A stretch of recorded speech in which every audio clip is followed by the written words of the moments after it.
సుమన్ టీవీలో మీ business promotions కోసం ఈ కింది నెంబర్ను సంప్రదించగలరు.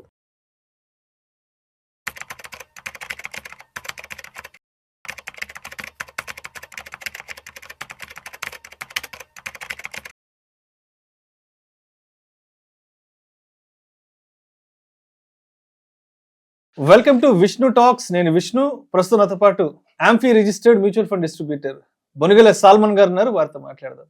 సాల్మన్ గారు నమస్తే సార్. నమస్తే అండి విష్ణు గారు. Welcome to Vishnu talks. Thank you అండి. సో సాల్మన్ గారు, చాలా మంది కొన్ని సంవత్సరాల పాటు లోయర్ ఇన్కమ్ గ్రూప్లోనే ఉంటారు, ఇంకొంతమంది కొన్ని సంవత్సరాల పాటు మిడిల్ ఇన్కమ్ గ్రూప్లోనే ఉంటారు. అంటే కొన్ని సంవత్సరాల పాటు అదే లైఫ్ స్టైల్ని కొనసాగిస్తూ ఉంటారు. వాళ్ళు అదే లైఫ్ స్టైల్లో ఉంటారు, వాళ్ళ నెక్స్ట్ జనరేషన్ వాళ్ళ పిల్లలు కూడా అదే లైఫ్ స్టైల్లో ఉంటారు, అండ్ ఆ తర్వాత వాళ్ళ మనవళ్ళు మనవరాలు కూడా అదే లోయర్ ఇన్కమ్ గ్రూపు, అదే మిడిల్ ఇన్కమ్ గ్రూప్లో ఉంటారు. కాబట్టి దీన్ని బ్రేక్ చేసి కోటీశ్వర్లుగా అవ్వాలి, కోటీశ్వర్లుగా మనం ముందుకు వెళ్ళాలి అంటే మనం ఫైనాన్షియల్గా ఎటువంటి డిసిప్లైన్తో ముందుకు వెళ్ళాలి అంటారు? విష్ణు గారు మంచి క్వశ్చన్ అడిగారండి. మన ఉద్దేశం ఏమిటంటే మన ఎపిసోడ్ ద్వారా, విష్ణు టాక్స్ ద్వారా ప్రజల్ని ఎంపవర్ చేయాలి, ప్రజల స్టేటస్ మార్చాలి, ప్రజల్ని ధనవంతులు చేయాలి. మన ఇప్పుడు మధ్యతరగతి వారు కానీ పేదవారు కానీ ఏం చేస్తారంటే, మన తల్లిదండ్రులు లేదంటే మన పెద్దవారు ఏం చెప్తారంటే, డబ్బు విషయంలో రిస్క్ తీసుకోవద్దు, డబ్బు విషయంలో రిస్క్ తీసుకోవద్దు, సేఫ్గా ప్లే చేయమని అంటారు. ఓకేనా? అప్పుడు ఏమవుతుందంటే, మనం రిస్క్ తీసుకోకపోతే రిటర్న్స్ వచ్చే అవకాశం ఉండదు. ఓకేనా విష్ణు గారు? ఇప్పుడు చూడండి, మనం పొద్దున లేచిన దగ్గర నుంచి, మార్నింగ్ లేచిన దగ్గర నుంచి మనం వాడే వస్తువులు అన్నీ కంపెనీస్. ఇప్పుడు కంపెనీ అంటేనే కంపానియన్, కొంతమంది గ్రూప్గా ఏర్పాటు చేసిందని కంపెనీ అంటారు. అయితే కంపెనీస్లో విష్ణు గారు రెండు రకాలు. ఒకటి ప్రైవేట్ కంపెనీసు, రెండు పబ్లిక్ కంపెనీస్. ఇప్పుడు మీ నెల్లూరులోనే మంచి హోటల్ ఉంది, ఫోన్ చేశారు, మీరు నచ్చింది, పబ్లిక్ బాగా వస్తున్నారు, మీరు ఆ హోటల్ ఓనర్ దగ్గరికి వెళ్ళి మీకు వాటా ఇవ్వమంటే ఇస్తారా? ఎవరు? నేను ఎందుకు ఇస్తాను అంటాడు. ఆబ్వియస్గా షేర్ అడిగితే ఇస్తారా? ఇప్పుడు అలాగే మంచి హాస్పిటల్ ఉంది మీ చుట్టుపక్కల, మంచి కాలేజ్ ఉంది, మీరు వెళ్ళి షేర్ అడిగితే, ఓట అడిగితే ఇస్తారా? బయటకు వెళ్ళమంటారు. అయితే తాజ్ హోటల్ ఉంది, లేదా ఇండియన్ హోటల్ ఉంది, 5 స్టార్ హోటల్స్. తాజ్ హోటల్ అంటే మన రతన్ టాటా గారు, మీకు నచ్చింది, మీరు అందులో షేర్ కావాలనుకుంటే ఒక డీమ్యాట్ అకౌంట్ తీసుకొని షేర్ కొనుక్కుంటే మీరు అందులో ఓనర్ అవుతారు. 1000 రూపాయలు పెట్టినా మనం వాటాదారులు ఓనర్ అవుతారు.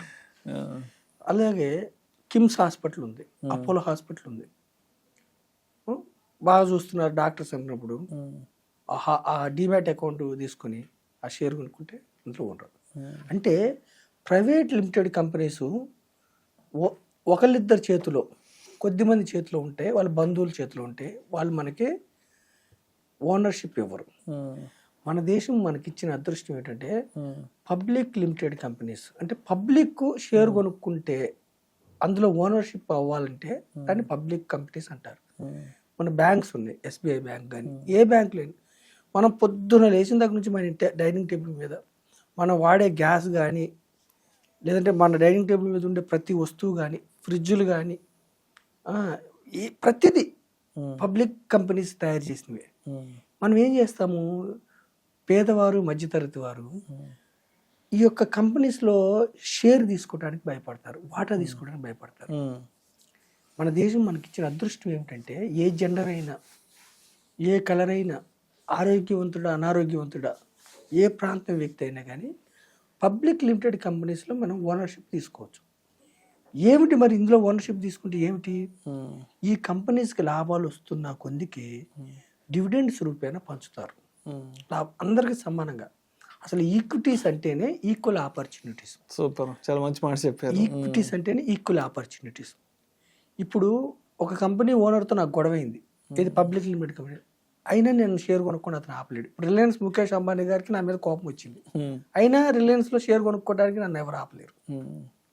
బిగ్గెస్ట్ డెమోక్రసీ ఎందులో ఉంటుందంటే పబ్లిక్ లిమిటెడ్ కంపెనీలో షేర్స్లో ఉంటుంది. నేను కొనుక్కోవచ్చు ఆ కంపెనీలో షేరు, నా ఇంట్లో సర్వెంట్ కొనుక్కోవచ్చు, నా బ్రదర్ కొనుక్కోవచ్చు, నా సిస్టర్ అందరూ కొనుక్కోవచ్చు. అయితే మన భారతదేశ ప్రజలు అంటే ఇప్పుడు చూడండి 140 కోట్ల మంది ఉన్నారు విష్ణు గారు, ఓటీటీలు 50 కోట్ల పైన ఉంది, నెట్ వాడేవాళ్ళు 60-70 కోట్ల మంది ఉన్నారు. అయినా ఈక్విటీస్లో ఇన్వెస్ట్ చేసేవాళ్ళు 5 నుంచి 10 కోట్లే. అంటే కంపెనీలో ఓనర్షిప్ తీసుకోవాలంటే భయం. మనం డబ్బులుంటే ఎస్బీఐ బ్యాంకులోనో హెచ్డిఎఫ్సి బ్యాంకులోనో డిపాజిట్ చేస్తాము, ఆ బ్యాంకు దివాలా తీయదు కాబట్టి ఎన్ని కోట్లైనా డిపాజిట్ చేస్తాము, ఎన్ని లక్షలైన డిపాజిట్ చేస్తాము. ఆ బ్యాంకులో షేర్ కొనుక్కోవాలంటే మనకు భయం. ఇంట్లో ప్రెస్టేజ్ కుక్కర్ వాడతాము, prestige share కొనం.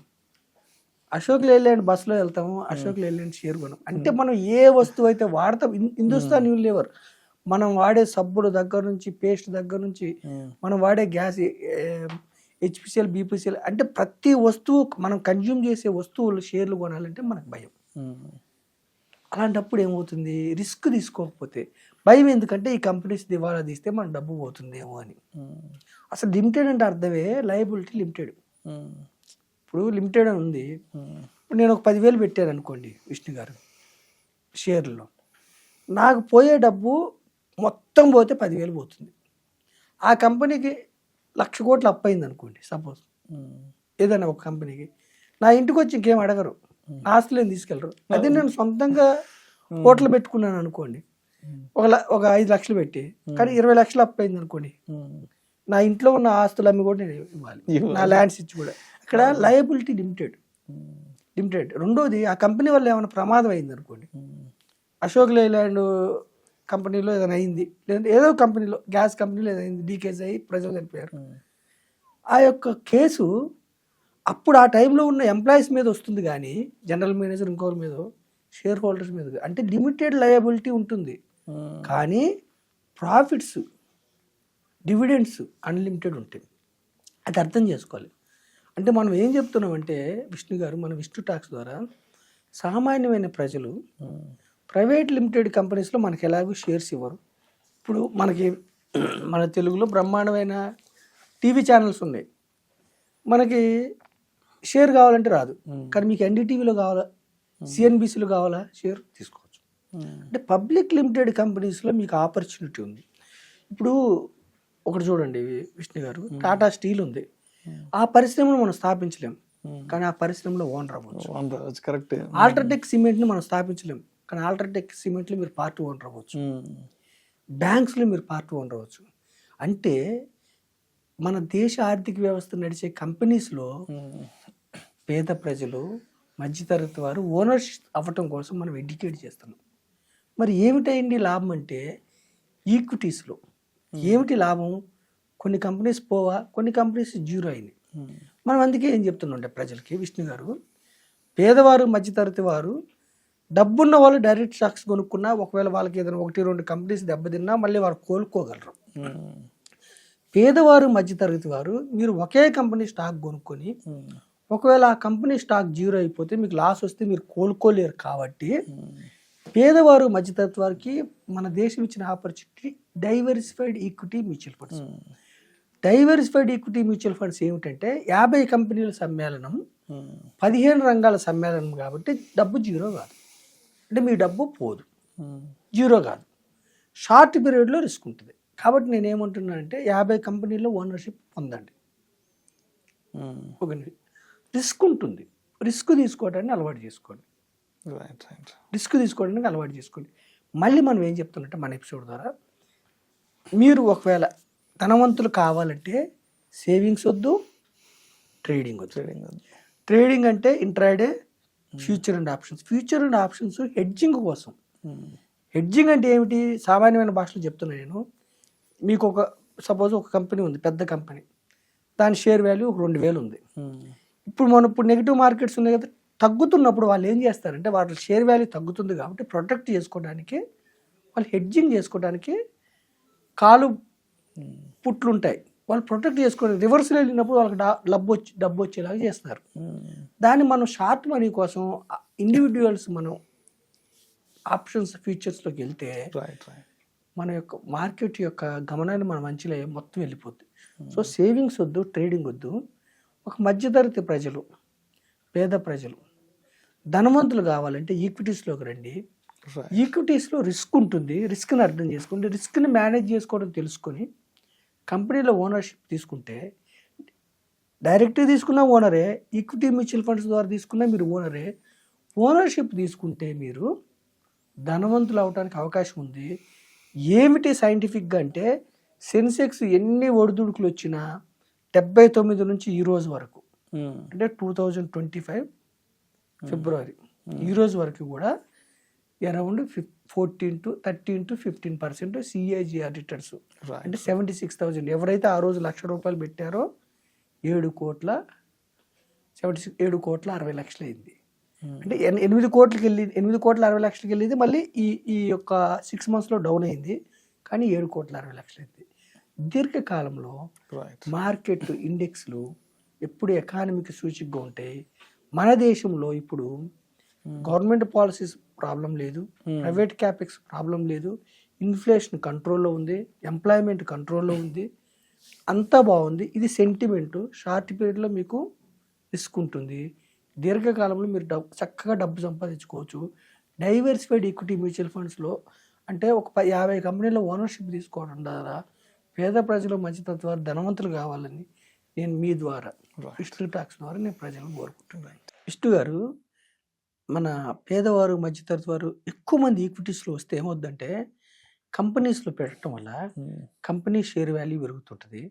Company share value పెరిగితే ఇన్వెస్టర్స్కి లాభాలు వస్తాయి. కంపెనీస్కి ఎప్పుడైతే డబ్బు వస్తుందో ఆ కంపెనీస్లో పనిచేసే ఎంప్లాయీస్కి పే రైజెస్ అంటే జీతాలు పెంచుతారు. ఎప్పుడైతే వాళ్ళకి జీతాలు పెంచుతారో వాళ్ళు మళ్ళీ ఖర్చు చేస్తారు, ఎకానమీకి బూస్ట్ అయింది.